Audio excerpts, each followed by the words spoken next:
자, 등기 한번 볼까요? 자, 등기에서 시험에 나올 만한 6개입니다. 6개. 자, 하나는 등기 청구권.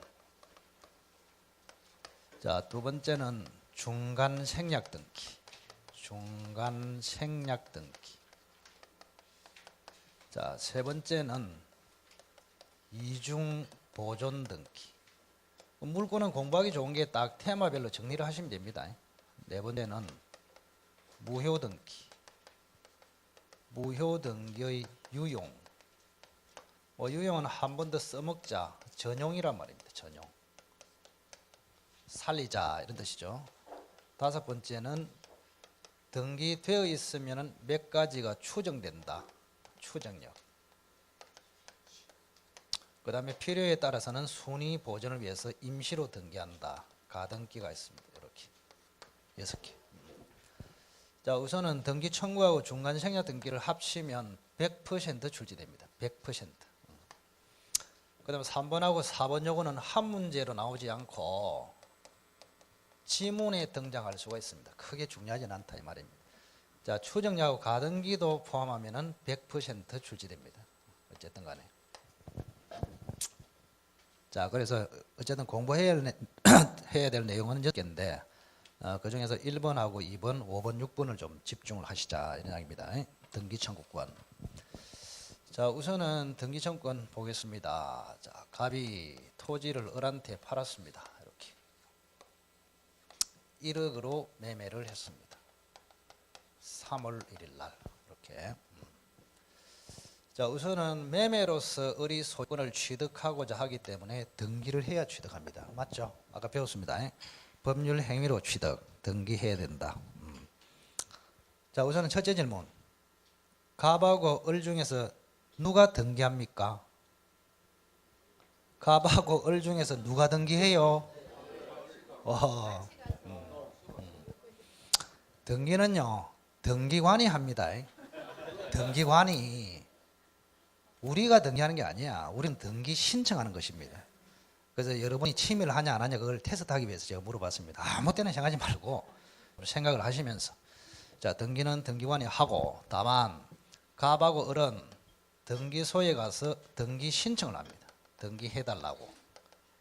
등기 신청. 자, 등기 신청을 하는 권리를 등기 신청권이다 이렇게 합니다. 여러분이 앞으로 등기법을 배우면 공동신청이 원칙이다 이걸 배우고 있거든요. 한 사람만 신청해서 등기되면 위조 등기가 될 가능성이 많아요. 그래서 처분자 갑도 참여하게끔 해서 위조 등기를 방지하기 위해서 공동신청하도록 하고 있다. 공동신청. 자, 등기신청은 등기소에다가 합니다. 등기소에. 등기소는 국가입니다. 국가. 자, 그러면 등기신청권은 국가에 대한 권리이기 때문에 공권이라고 합니다. 공권. 국가에 대한 권리를 공권이라 한다. 공권. 자, 그런데 갑이라는 사람이 등기 신청에 협조를 안 합니다. 협조를 안 해. 그죠? 우리 갑한테 등기소에 가자 하니까 갑은 오늘따라 왜 이리 허리가 이래 됩니다. 허리가 아파서 못 가겠다. 자, 이런 경우에 을은 제발하고 등기 신청에 협조하라고 청구할 수 있다. 자, 이거를 우리가 지금 현재 배우고 있는 등기 청구권이라 합니다. 이렇게. 그러면 등기 청구는 보시다시피 갑에 대한 권리이기 때문에 개인에 대한 권리입니다. 그래서 사건이라고 합니다. 사건.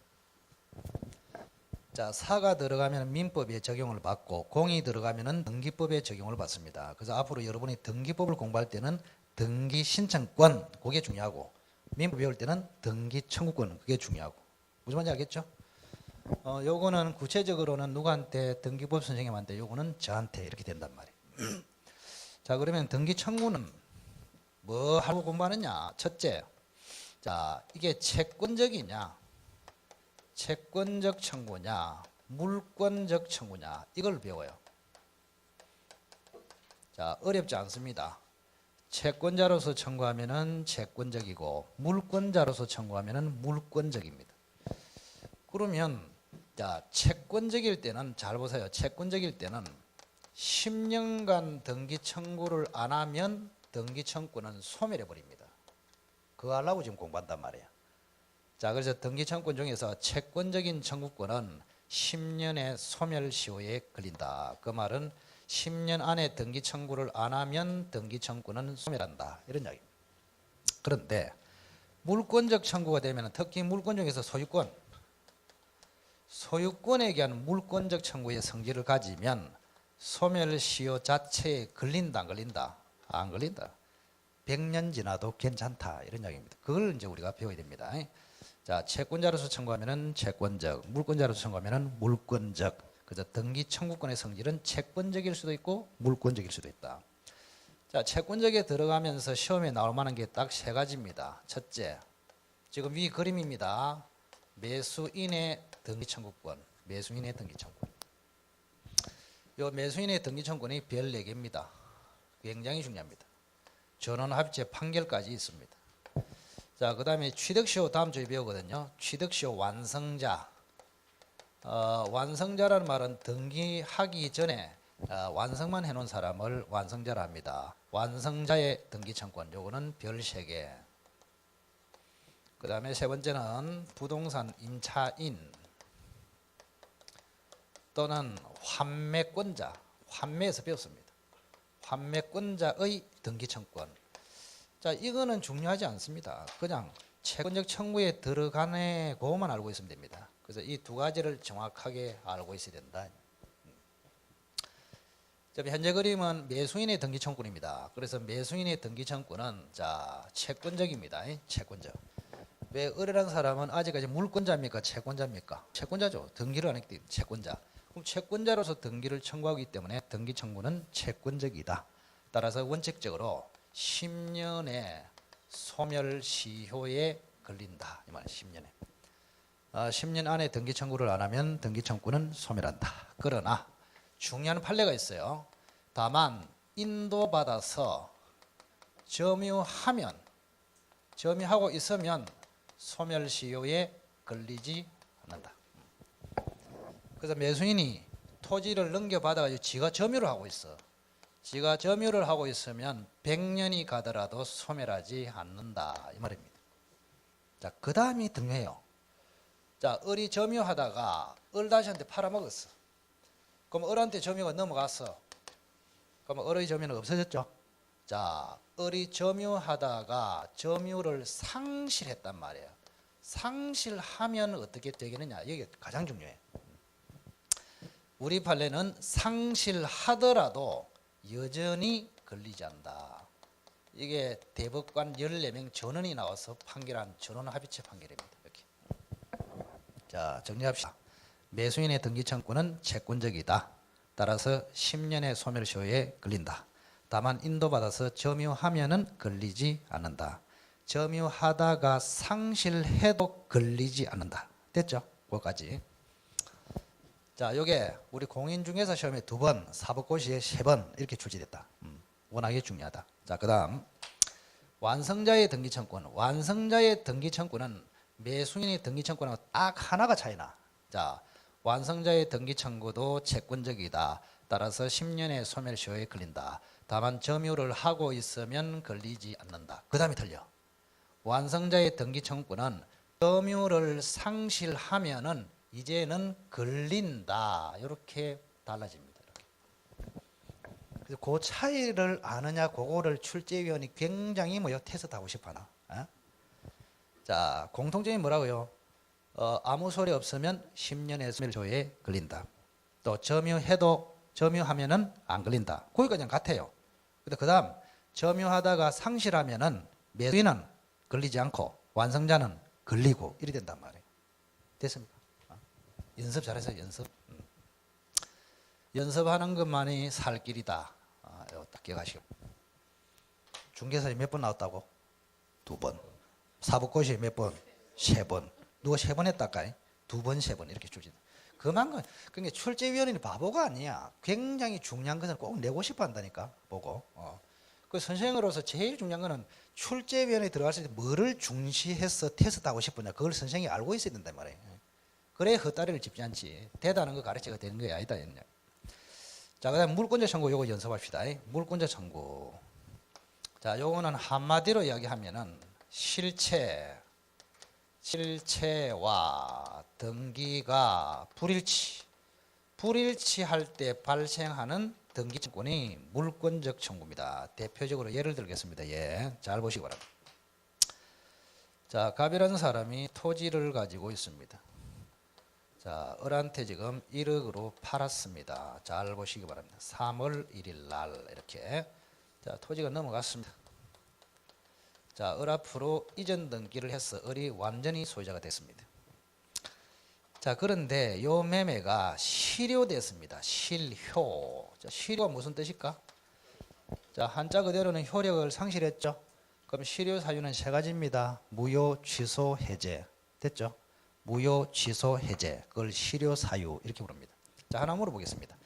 자, 매매가 실효되면은 을 앞으로 넘어온 소유권이 갑으로 돌아옵니다. 맞죠? 그런데 돌아가는 방법이 등기를 말소해야 돌아갑니까? 말소 안 해도 돌아갑니까? 말소 안 해도. 그걸 당연복귀설 해제에서도 나옵니다. 자, 그래서 그러면 자, 을 앞으로 된 등기를 말소 안 해도 실효만 되면은 소유권이 싹 돌아가 버려요. 그래서 갑이 소유자가 됐습니다. 갑이 소유자. 자, 그러면 실체는 갑에게 있다. 실체. 권리 자체를 실체로 합니다. 자, 실체는 갑에게 있는데 등기는 누구에게 있습니까?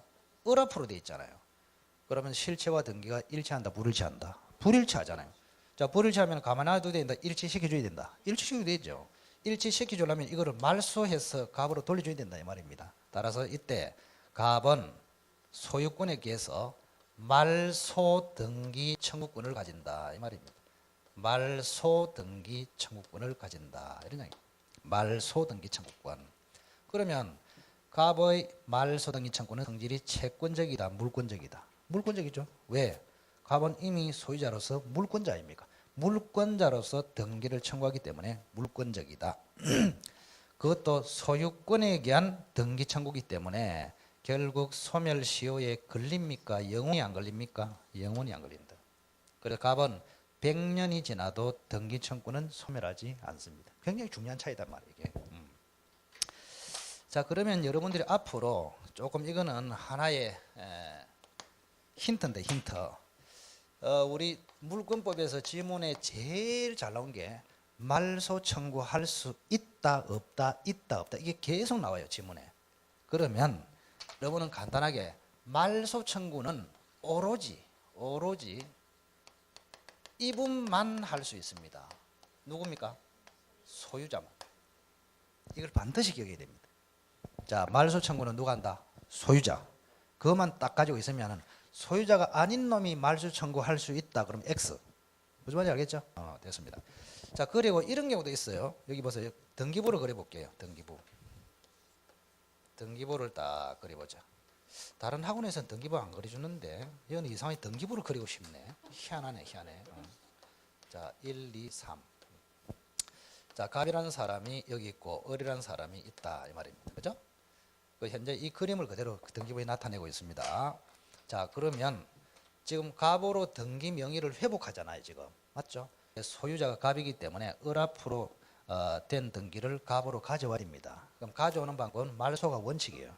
그러면 요거를 말소를 딱 해버리면 소유자가 누굽니까?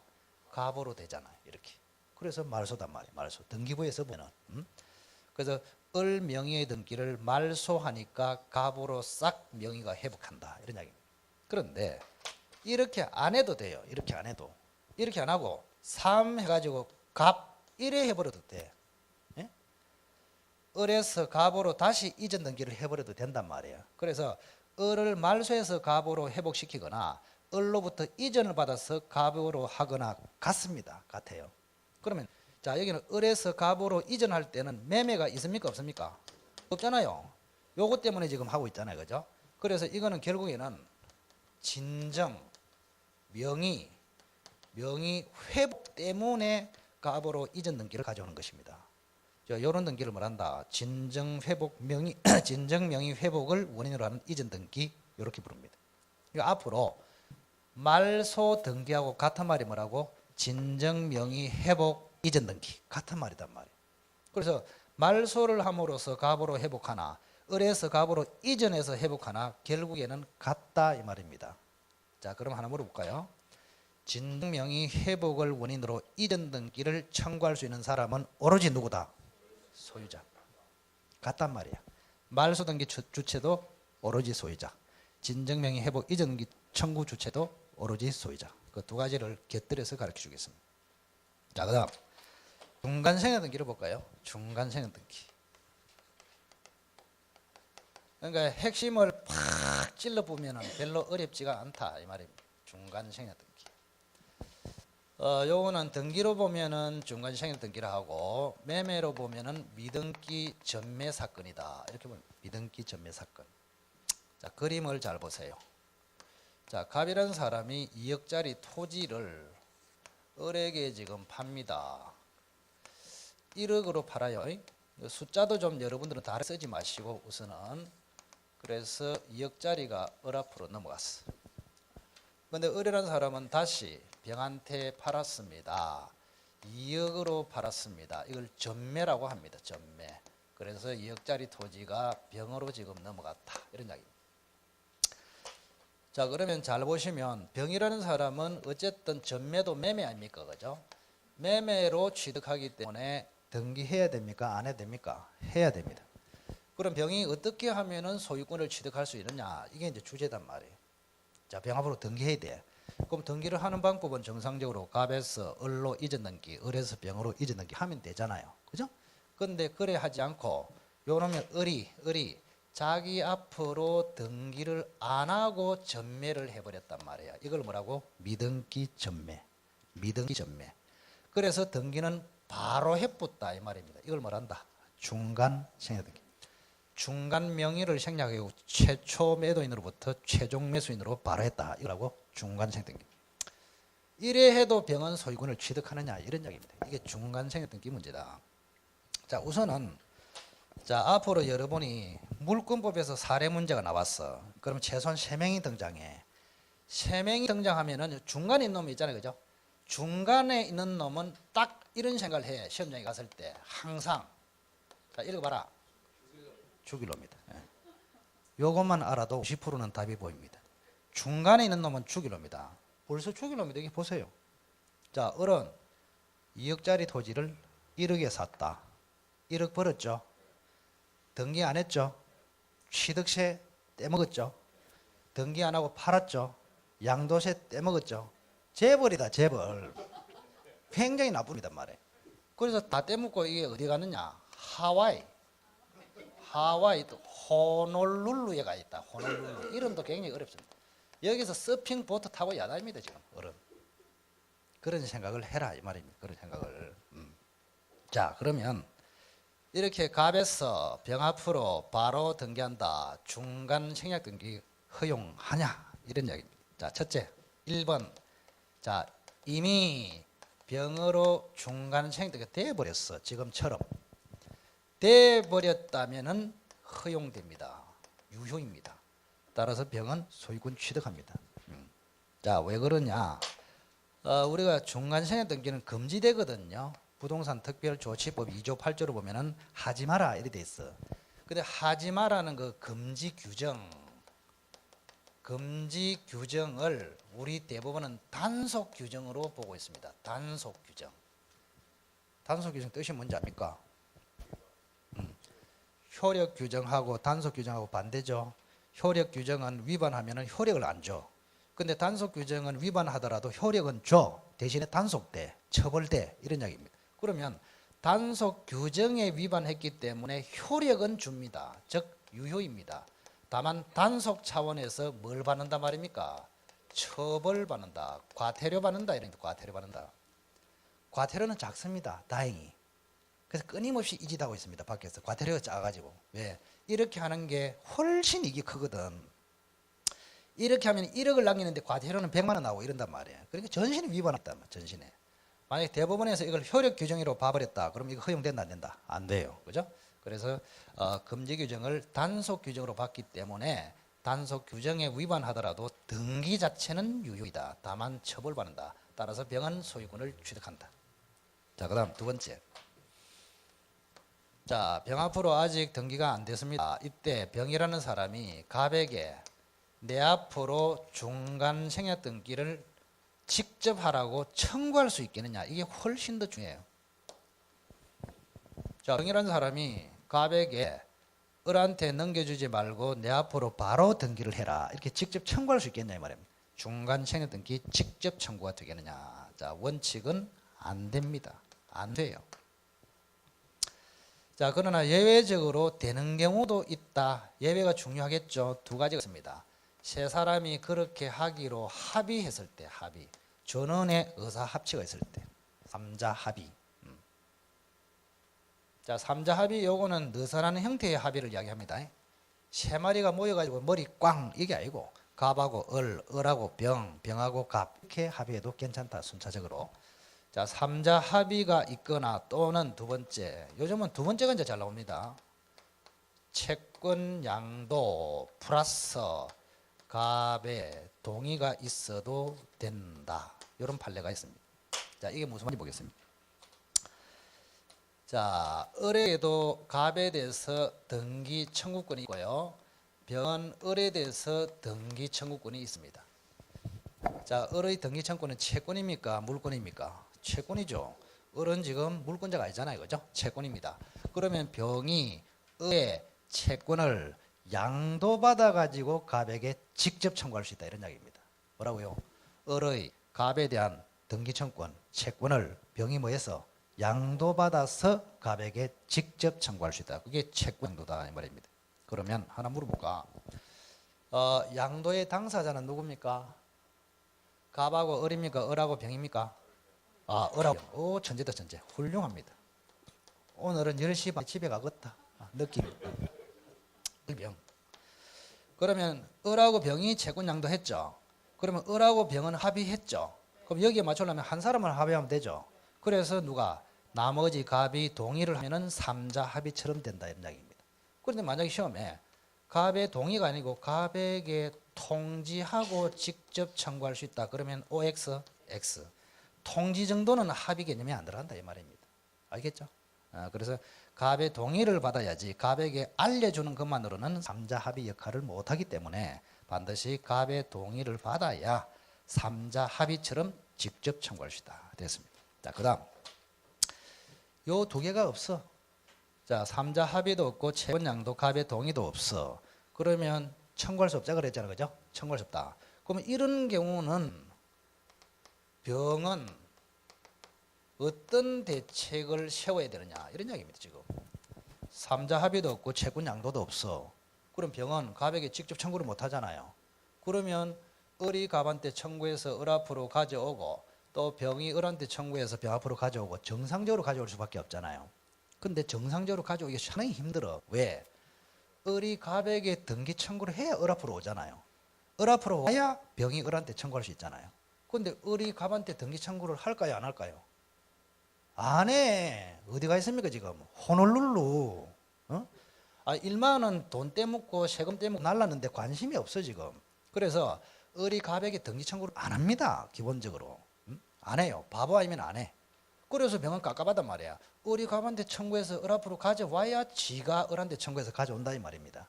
그런데 을은 갑한테 청구한다, 안 한다? 안 해. 그래서 우리 법에서는 자, 병아, 어차피 을은 갑에게 청구 안 한다. 그러면 네가 을을 대신해서 청구해라, 이렇게 되는 것입니다. 자, 이거를 우리는 채권자 대위라 합니다. 한번 읽어보세요. 채권자 대위. 채권자 대위 방식으로 가져올 수밖에 없다, 정상적으로 가져올 때. 자, 그래서 병은 을을 대위해서 갑한테 청구해서 을 앞으로 땡겨오고 을 앞으로 땡겨오면은 병은 을에게 직접 청구해서 가져온다. 이걸 무슨 방식? 대위 방식. 대위 방식. 자, 그 다음 마지막으로 세 번째, 규제지역. 규제지역이 무슨 뜻입니까? 토지거래 허가지역. 토지거래 허가 제도는 예전 공법이 들어있었죠. 지금 중개법으로 옮아갔죠. 맞습니까? 그것도 그러네. 훌륭합니다. 옛날에 그 토지거래 허가에 관한 규정이 있거든요. 그 공법에 들어있다가 중개법의 부동산 거래 신고법으로 옮겨갔습니다. 공법 선생은 와 죽습니다. 지금 빠져갖고 저게 강의할 게 많거든. 예? 공법 선생은 완전히 입이 찢어져 있어.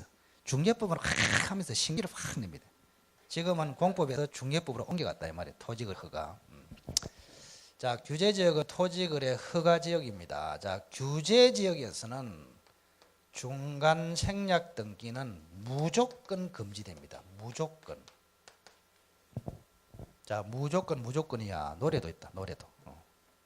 그 태평양을 건너 뭐를 건너 무조건 같더라. 우리 큰 조카가 40몇 살인데 지 결혼할 때 보니까 자기 와이프 앞에 세워놓고 요즘 노래하대 신랑이. 그 노래 하더라고. 무조건이 하더라고. 지금 싸우고 있더만. 웃깁니다. 자, 그래도 뭐 그 당시에는 열심히 그래 무조건 그래 했단 말이야. 그 우리가 뭐하다 이 짓 하고 있습니까? 아, 요거는 요거 전면적으로 금지된다. 그래서 토지거래 허가지역에서도 일정한 요건을 갖추면 중간 생략 등기가 가능하다. 그럼 무조건 X. 무조건 안 됩니다. 그래서 토지거래 허가지역에서는 매매도 2번, 허가도 2번, 등기도 2번 해야 병이 소유권 취득합니다. 변칙을 허용한다 안 한다? 안 한단 말이에요. 그래서 규제지역에서는 중간 생략 등기는 무조건 금지됩니다. 이렇게 다 해서 할 거 없어. 그 책을 보면 머리가 깨집니다. 그래서 압축을 해가지고 핵심을 팍 찔러보면 이것밖에 안 돼. 나머지 잔잔한 거는 기출문제 어떻게 나오는지 그 훈련해 버리면 된다니까. 자, 그 다음에 이중보존등기 보겠습니다. 이중보존등기. 자, 원래 보존등기는 몇 개 있어야 맞습니까? 하나가 있어야 맞습니다. 자, 하나의 부동산에는 하나의 소유권, 하나의 소유권에는 하나의 보존등기. 이리 있어야 맞죠. 근데 보존등기 하다 보니까 2개가 돼버렸어. 이걸 이중보존등기. 자, 이런 경우에 어느 보존등기를 살리고 어느 보존등기를 제거하냐, 이런 문제를 이중보존등기를 한다. 자, 우선은 첫째를 보겠습니다. 여기 10번지 토지가 딱 있어. 10번지 토지. 뭐 온천동 10번지 토지를 합시다. 자, 하나의 사건을 먼저 적겠습니다. 자, 갑 앞으로 보존등기가 3월 1일 돼 있어. 갑 앞으로 보존등기가 4월 1일 날 돼 있습니다. 자, 여기가 선등기, 여기가 후등기 이렇게 됩니다. 여기 사건 하나. 자, 그 다음에 두 번째. 자, 갑 앞으로 보존등기가 3월 1일 날 돼 있어. 선등기로. 근데 좀 이따 을 앞으로 보존등기가 4월 1일 날 됐습니다. 후등기 이렇게 됩니다. 자, 우선은 요 그림하고 어느 게 중요할까? 위에 중요하다, 밑에 게 중요하다? 요게 중요하다, 요게 중요하다. 대답 안 하면 강의 안 해. 자, 위에 게 중요한 것 같다, 밑에 게 중요한 것 같다? 밑에 게 중요하지. 왜? 위에는 사람이 같잖아요. 사람이 같으니까 어느 것을 제거해도 상관이 없잖아. 근데 여기는 갑을 제거하면 을이 소유자, 을을 제거하면 갑이 소유자, 이리 돼버리잖아요. 그죠? 밑에가 훨씬 중요합니다. 그래서 요건 명의인이 동일합니다. 동일할 때는 절차설에 따릅니다. 절차설은 선등기만 살립니다. 무조건. 그럼 후등기는 뭐 한단 말입니까? 말소시켜버립니다. 자, 그 다음 명인이 다를 때도 선등기를 살립니다. 그럼 선생님이 똑같네요. 똑같기는 택도 없는 소리예요. 택도 없는 소리. 여기는 절충설입니다. 절충설. 이게 전원합의체 판결. 여러분이 판례를 볼 때 전원합의체 이 말이 나오면 완전히 신주 모시듯이 모셔야 됩니다. 사법시험에는 전원합의체 판결이 40문제 중에서 35문제가 나옵니다. 그 정도로 중시한다 이 말입니다. 자, 그러면은 자, 겉으로 보기에는 같아요, 위하고. 그런데 밑에 명인이 다를 때 선등기가 유효다. 이건 단서가 붙어요. 단서가. 선등기가 원인 무효가 아니어야 합니다. 요 단서가 딱 들어가. 자, 명인이 동일할 때는 무조건 선등기만 살리는데 명인이 다를 때는 선등기를 살리되 원인 무효가 아니어야 선등기를 살립니다. 만약에 먼저 된 등기라도 원인 무효의 등기가 되어버리면 차라리 후등기를 살린다. 이런 이야기입니다. 요 단어를 기억하세요. 한번 읽어보세요. 원인 무효가 아닌 한 선등기가 유효이다. 요 말을 딱 잊지 마시기 바랍니다. 자, 그러면 이걸 연습을 한번 해봅시다. 연습해가지고 누가 뭘 합니까? 그죠? 자, 갑이라는 사람이 건물을 신축했습니다. 신축을 했다. 잘 보세요.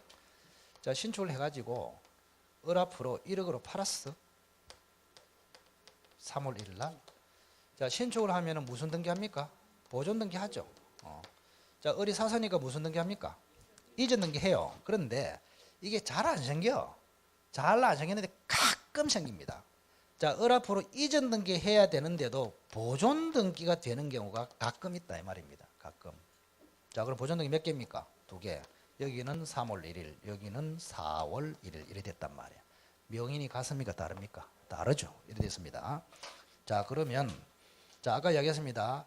자, 이게 원인무효의 등기가 아니잖아요. 신축한 사람 간 명의로 보존 등기 됐을 때는 원인무효가 아니고 제대로 됐단 말이에요.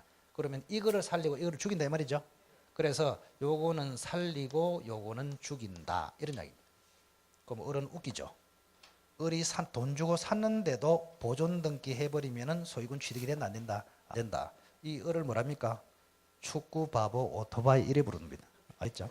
소유자는 유인 갑이라니까 지금 법적으로.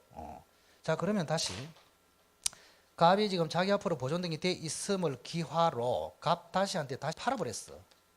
갑 다시한테 이전 등기를 해버렸습니다. 자, 을도 지금 이게 무효인지 모르고 다시 뭐요? 을 다시한테 팔아버렸어. 이전 등기를 해버렸다. 이런 이야기입니다. 여기는 6월 1일 날 됐고 여기는 5월 1일 날 됐다. 이 말입니다. 자, 그럼 여기 한번 보세요. 자, 여기 한번 보시면은 자, 똑같은 건물에 대해서 갑 다시도 이전 등기 했고 을 다시도 이전 등기 했잖아요. 이전 등기가 2개나 있잖아요. 맞죠? 그러면 요 이전 등기하고 요 이전 등기하고 뭐가 먼저 됐습니까? 요게 먼저 됐죠. 그럼 을 다시가 소유권 취득합니까? 아니지. 왜? 이전 등기가 충돌되었을 때는 보존 등기 가지고 판단합니다. 아시겠죠? 그럼 이거는 살아있고 요거는 죽었잖아요. 살아있는 걸로부터 넘겨받았으니까 이 사람이 소유권 취득하고 이 사람은 소유권 취득이 안 된다 이 말이에요. 아시겠죠? 이런 경우가 가끔 있단 말이에요. 그게 이중 보존 등기 문제입니다. 자, 그다음 마지막으로 여러분이 그 표제부라고 있어요. 표제부. 등기부를 보시면 표제부가 있다. 표제부. 등기부에는 3개 파트가 있거든요. 표제부, 갑구, 을구. 표제부에는 뭘 등기한다? 됐고, 갑구에는 또 됐고, 을구에는 뭐가 등기된다? 그렇죠. 그 정확하게 이야기하면은 저 사람은 등기는 잘 모를 끼다. 착각하지 마라. 등기 더 잘합니다, 제가. 법무사 시험도 옛날에 통과된 적이 있고, 법무사 시험이 굉장히 어렵거든요, 등기법이. 그리고 민법 하는 제대로 민법 선생은 등기법도 다 알아. 자, 등기부에는 크게 표제부가 있고, 갑구, 을구가 있죠, 그죠? 자, 표제부에는 부동산 현황, 그걸 등기합니다. 부동산 현황. 예? 예? 소재, 지분, 지목, 면적, 이런 거. 그걸 사실관계, 이렇게 합니다. 표제부에는 뭐를 등기한다? 사실관계. 갑구에는 뭐를 등기한다? 소유권을 등기한다. 그러면 틀렸습니다. 소유권 관련 등기 이래 됩니다. 정확하게. 왜? 가압류도 갑구에 돼요. 가압류는 소유권 등기가 아니잖아요. 소유권 관련 등기입니다. 정확하게. 자, 그럼 을구는 소유권 이외의 권리에 관한 등기 이렇게 되거든요. 자, 그래서 표제부에는 권리를 등기하는 것이 아니고 사실을 등기합니다. 사실. 그러면 표제부에 만약에 이중으로 등기가 되어 있다 이 말입니다. 이거는 어떻게 처리할 것인가? 표제부. 이거는 실체설에 따라서 처리합니다. 실체설. 실체설이 무슨 말이냐? 선우를 따지지 않고 정확한 표시를 살린다 이 말입니다. 그걸 무슨 설? 실체설. 자, 표제부의 이중등기는 실체설, 사항란의 이중등기는 명인이 같으면 절차설, 명인이 다르면 절충설 이래 된단 말이에요. 간단하게. 자, 그 다음 무효등기 유용을 보겠습니다. 무효등기 유용. 자, 하나 물어볼까요? 무효등기는 원래 가만히 놔둬야 됩니까? 말소해야 됩니까? 말소해야죠. 그런데 말소를 하지 않고 그죠? 새롭게 한 번 더 써먹자. 이걸 뭐요? 무효등기의 유용이라 합니다. 유용. 그러면 유용을 하면은 다시 등기가 유효로 바뀐다 이 말입니다. 유효로 바뀌어요. 언제부터 바뀌느냐? 유용시부터. 유용시부터. 처음부터가 아니에요. 따라서 소급이다 비소급이다. 비소급적 유효가 됩니다. 비소급적. 유용할 때부터 유효로 된다. 처음부터가 아니고. 자, 이것도 연습을 한번 해봅시다. 첫째, 표제부. 표제부에 무효 등기가 있어. 표제부 무효 등기는 절대 유용이 안 됩니다. 절대 안 돼. 자, 이게 여러분이 이해를 했는데 무슨 말인지. 표제부가 무효로 됐다 그 말은 건물이 없어져 버렸다 이 말하고 똑같습니다. 뭐라고요? 표제부가 무효로 됐다 말은 건물이 사라진 거나 똑같아요. 그러면 건물이 사라지면은 등기부를 폐쇄해야 됩니다. 원래 폐쇄. 예? 그런데 이 표제부가 무효인 등기를 다시 써먹을 수 있냐? 그 말은 멸실된 건물의 등기를 신축 건물에 써먹을 수 있냐? 이 말하고 똑같은 말이다. 써먹을 수 있다 없다? 없어요. 그걸 표제부 무효 등기는 유용할 수 없다. 이 말하고 같은 말이라니까. 그래서 어쨌든 간에 표제부가 무효로 됐다는 말은 건물이 멸실됐다 이 말입니다. 그러면 멸실된 건물의 표제부 등기를 신축 건물에 유용할 수 있다 없다? 없다. 하나 기억하시고. 그럼 두 번째. 상난. 자, 갑구 얼굴을 통틀어서 상난이랍니다. 자, 사항난의 무효 등기. 사항난의 무효 등기는 다시 써먹을 수가 있다. 유용할 수 있다. 이런 이야기. 자, 그러나 여기 이제 중요한 이야기가 있습니다. 자, 유용은 되는데 등기상 이해 관계인이 없어야 됩니다. 이 말이 아주 중요합니다. 이 말이. 자, 무효인 등기를 다시 써먹을 수는 있는데 만약에 피해보는 이해관계인이 있다면 써먹을 수가 없다. 자, 이거를 한번 이해를 시켜보겠습니다. 조금 어려운 말인데 정신을 바짝 차리고. 자, 갑이라는 사람이 토지를 가지고 있습니다. 잘 들으세요.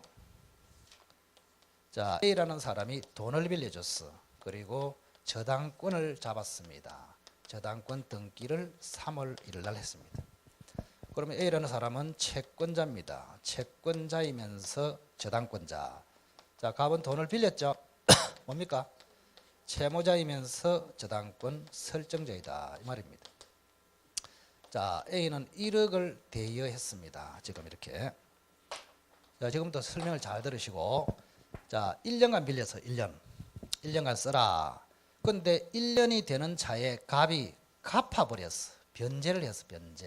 변제를 했단 말이에요. 자, 갚아버리면 채권이 어떻게 됩니까? 소멸. 채권이 소멸되면 저당권도 소멸. 저당권이 소멸되면 등기는 무효. 이리 된단 말이에요. 논리를 딱 기억하시기 바랍니다. 응? 돈을 갚으면 채권 소멸, 저당권 소멸, 저당권 등기는 무효. 따라서 말소 대상 이리 된다. 자, 그래서 이 무효인 등기는 말소해야 됩니다. 말소해야 된다.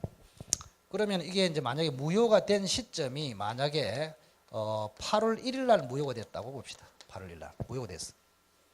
근데 원래 무효인 등기는 가만히 놔둬야 된다. 말소해야 된다. 말소해야 돼. 근데 말소해야 되는데 말소를 안 하고 있어 지금. 자, 말소를 안 하고 있다가 다시 9월 1일 날 다시 1억을 빌려줬단 말이야. 다시. 그러면 A가 갑한테 다시 1억을 빌려주고 다시 저당권을 설정받아야 되잖아요. 그럼 돈 들어요. 새 저당권을 만들려면은. 그런데 A가 딱 보니까 등기부에 보니까 이게 말소가 안 되고 있거든. 그래서 갑한테 연락합니다. 갑아, 옛날 등기 아직 말소 안 되고 있네. 그러면 이 무효인 등기를 이번 사건에 써먹자. 됐나 하니까 갑이 좋다 이래 됐어. 그걸 뭐랍니까? 유용이라 한다. 그럼 된다 안 된다? 돼요. 그래서 과거의 무효인 등기라도 새로운 사건에 유효한 등기로 다시 써먹을 수 있다. 그걸 무효 등기의 유용 이렇게 합니다. 그러면 다시 써먹는 게 언제다? 무효가 됐을 때는 8월 1일이고 다시 써먹는 시기는 9월 1일이다 생각하시면 됩니다. 자, 그런데 만약에 이 토지에 B라는 사람이 역시 돈을 빌려주고 저당권을 지금 잡고 있었다 이 말입니다. 저당권을 언제 잡고 있었나? 6월 1일 날 등기가 됐습니다. 이렇게 후손이 저당권자입니다. 자, 지금 처음부터 다시 이야기합니다. 자, A는 3월 1일 날 저당권 등기를 했고 B는 6월 1일 날 저당권 등기를 했습니다. 자, 그런데 갑이 A한테 변제를 해버렸어. 그러면 채권 소멸, 저당권 소멸, 등기는 무효 이렇게 됐습니다. 자, 그 다음에 이 A라는 사람이 새로 돈을 1억을 딱 빌려줬어요. 1억을 언제 빌려줬다? 9월 1일 날이 8월 1일 날이가 8월 1일 날. 자, 8월 1일 날 다시 빌려주고 옛날에 무효인 등기를 다시 써먹자. 이제 된다 안 된다? 이제 안 되지. 그죠? 만약에 자 보세요. 아까 자 지금 갑이 A한테 1억을 갚아가지고 채권이 소멸되고 저당권이 소멸되어서 등기가 무효가 됐어. 그 말소는 안 하고 있지만 등기는 무효죠. 자, 무효면은 이 사람은 1순위입니까 아닙니까? 아니죠. 그럼 B가 1순위로 된단 말이에요. 그래서 이 사람은 1순위야. 1순위. 집에서 잔치하고 있습니다. 아, 나 1순위다 하면서 잔치하고 있어. 1순위라고 잔치하고 있는데 갑자기 A가 다시 1억을 빌려주고 옛날 무효인 등기를 다시 살려내 버리면 A가 1순위가 되잖아요. 그럼 A가 다시 1순위가 되면 이 사람이 1순위 됐다가 다시 2순위로 처지잖아요. 그러면 B한테 피해를 준다 안 준다? 준단 말이야. 그래서 이런 경우에 이해관계인이 있을 때는 이해관계인에게 피해를 줄 수 있기 때문에 원래 무효인 등기를 살려낼 수 있다 없다? 없단 말이에요. 그걸 이제 이렇게 표현합니다. 등기상 이해관계인이 없어야 다시 써먹을 수 있다. 이 그림 하나를 가지고 무슨 의미인지 이해를 하시면 된다 이 말입니다. 그래서 이 B가 없으면 무효 등기를 유용할 수 있고 B가 있으면 유용할 수 없고 이렇게 된단 말이에요. 자, 그게 무효 등기의 유형이 되겠습니다. 자, 등기 추정력 한번 볼까요? 등기 추정력.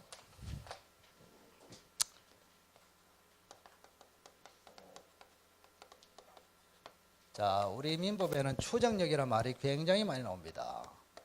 점유 추정력. 추정이라는 말은 특별한 사유가 없으면 그렇게 인정하라 이런 걸 추정이라 합니다. 추정.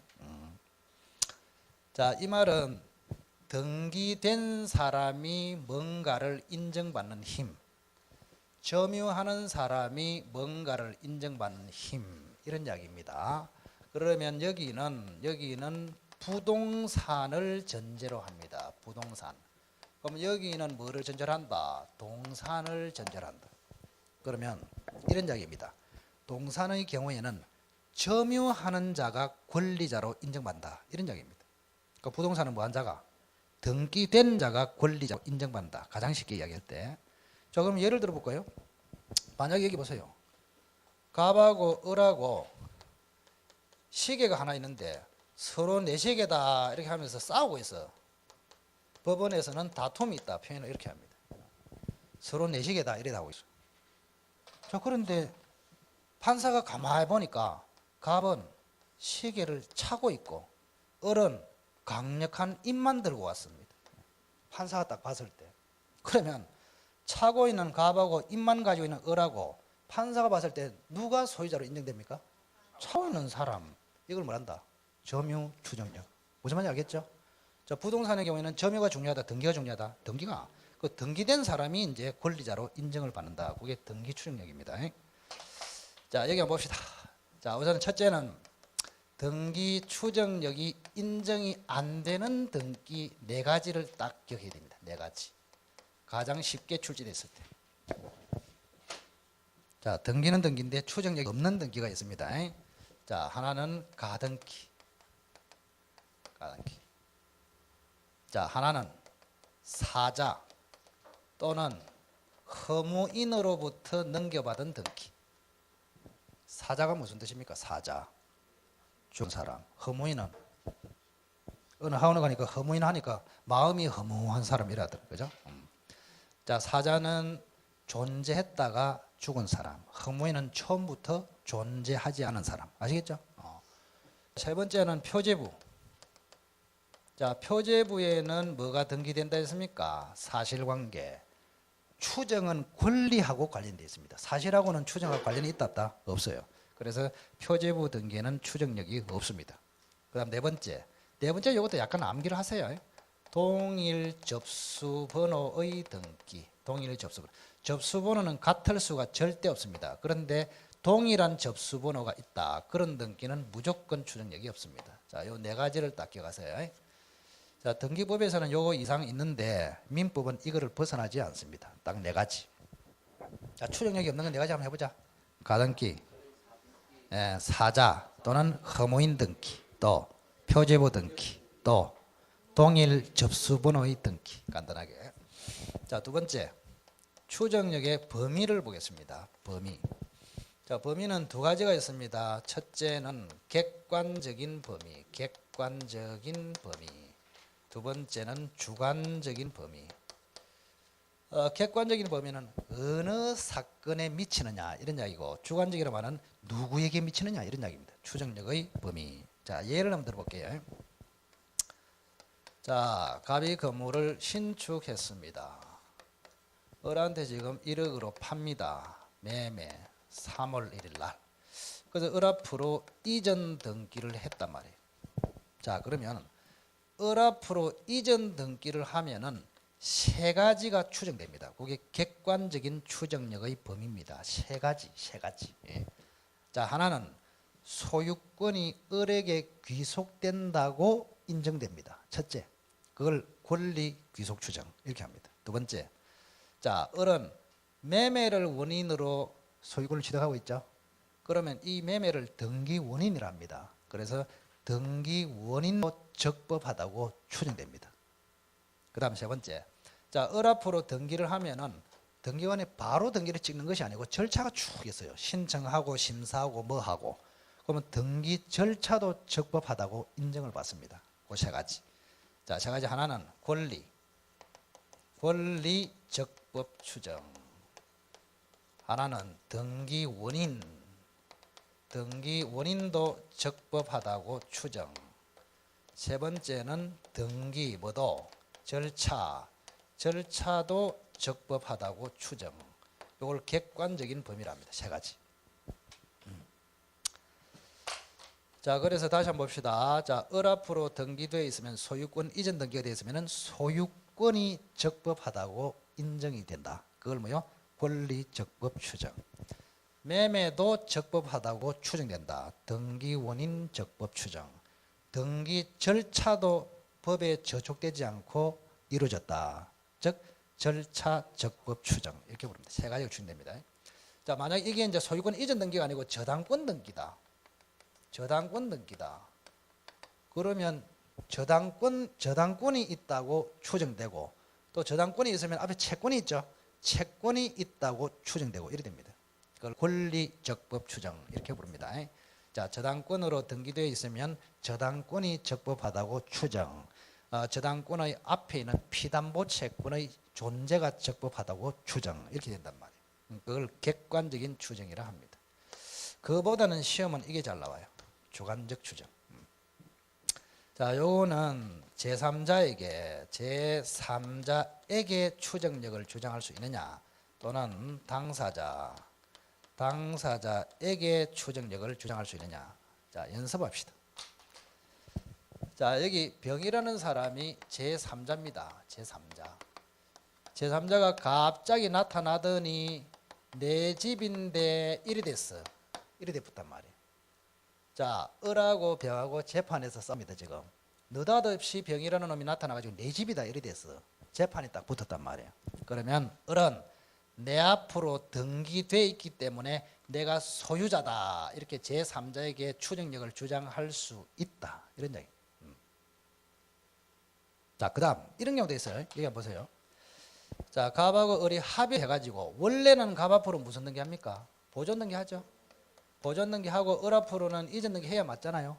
근데 갑하고 을이 합의해가지고 보존 등기 하기 싫래, 바로 내 앞으로 보존 등기 해부자. 이것도 우리 대법원은 허용합니다. 에? 자, 우리 용어는 머리 부분이고 꼬리 부분이다. 머리 부분을 생략한 등기. 그래서 뭐란다? 모두 생략 등기. 중간을 생략했다. 중간 생략 등기. 머리를 생략했다. 모두 생략 등기. 모두 생략 등기도 인정합니다. 자, 그러면 제3자가 내 집인데 제3자하고 싸움이 붙었을 때는 이전 등기든 보존 등기든 상관없이 제3자에게는 추정력을 주장할 수 있습니다. 그럼 결국에는 특별한 사유가 없으면 누가 소송해서 이긴단 말입니까? 을이 이기죠. 을이. 병이라는 사람이 이기려면은 을 앞으로 등기돼 있어도 을이 소유자가 아니다는 걸 병이 입증해야 된단 말이에요. 그 입증하는 것이 쉽다 어렵다? 굉장히 어려워요. 그래서 추정되는 쪽이 99% 성수합니다. 자, 그런데 문제가 생겨. 이제 제3자가 아니고 이놈 갑이 갑자기 나 안 팔았는데 이랬다. 안 팔았다. 이렇게 딱 들어옵니다. 이 갑이란 놈이. 그래서 갑하고 을하고 소송이 붙었단 말이에요. 그러면 갑에 대해서도 을이 추정력을 주장할 수 있겠느냐, 즉 을이 이기겠느냐 이런 이야기입니다. 여기서 확 달라집니다. 이전 등기로는 주장할 수 있고 보존 등기로는 주장할 수 없다. 이게 판례입니다. 자, 그 이유는 명백하지 않습니다. 그러면 여러분이 한번 물어볼까요? 자, 이전 등기하고 보존 등기하고 추정력이 뭐가 강력하단 말입니까? 이전 등기. 자, 보존 등기는 제3자에게는 주장할 수 있는데 전자인 당사자에게는 주장할 수 없어요. 근데 이전 등기를 해놓으면 제3자든 전자든 상관없이 무조건 주장할 수 있다. 자, 따라서 여러분이 만약에 여러분이 을이라면은 갑으로부터 집을 샀어. 갑의 얼굴을 잘 봐. 굉장히 착한 사람이야. 그러면 모두 생략 등기해도 상관이 없습니다. 그런데 갑의 딱 얼굴을 보니까 배신자의 기질이 보여. 그러면 보존 등기해라. 안전하게 이전 등기해라. 안전하게 이전 등기해라. 이런 이야기. 자, 여러분들 외우기 쉽게 제가 이야기를 했습니다. 자, 이전 등기 추정력은 양쪽에 다 주장할 수 있고 보존 등기 추정력은 제3자에게는 주장할 수 있는데 당사자에게는 주장할 수 없다. 자, 그래서 제3자에게는 보존 등기든 이전 등기든 추정력을 주장할 수 있고 당사자에게는 그죠? 보존 등기를 가지고는 주장할 수 있다 없다? 없다.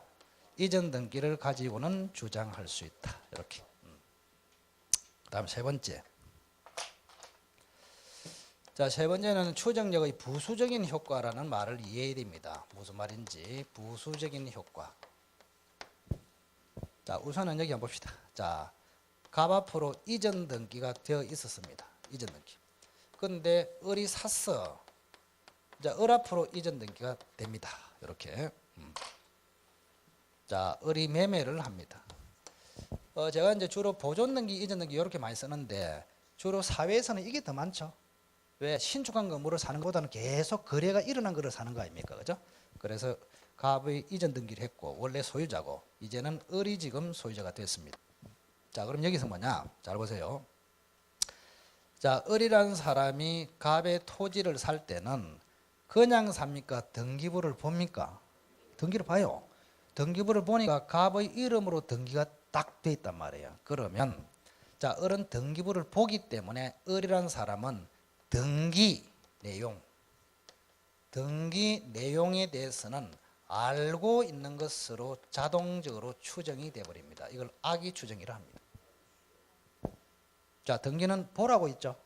그래서 당연히 을은 등기부를 보고 그 내용을 알고 있다고 추정이 됩니다. 그 다음 두 번째. 자, 을은요, 이 등기를 믿고 매수를 했다. 이 말입니다. 믿고. 등기부를 딱 보니까 갑의 소유자로 돼 있어. 그 갑의 만 주인이 이를 믿고 을이 샀단 말이야. 그러면 등기부를 믿고 매수하면 을에게 잘못이 있어 보입니까? 없어 보입니까? 없어 보여. 그래서 무과실로 추정이 됩니다. 자동적으로. 자, 을은 상대방의 등기 내용에 대해서 뭐로 추정? 악의로 추정. 상대방의 등기를 믿고 거래했을 때는 과실이 있는 것으로 추정, 없는 것으로 추정. 이걸 부수적 효과를 합니다. 두 가지. 그 세 가지 타이틀을 나눠 가지고 간단하게 인정 안 되는 거, 범위, 그다음에 부수적 효과 이렇게. 자, 나머지는 잔체입니다. 잔체. 뭐 할 게 없어. 재미가 없어. 자, 시간이 좀 애매하긴 한데 조금 쉬었다가 나중에 요거 가등기를 보도록 하겠습니다. 가등기. 여기까지 깨끗하게 다 지우세요. 제가 여기는 좀 남겨두세요 이런 말 없으면 전체를 다 지우시기 바랍니다. 그래야 내가 또 질문할 거 아닙니까? 타이틀 6개가 뭐더라 이렇게 할 거 아닙니까? 그죠?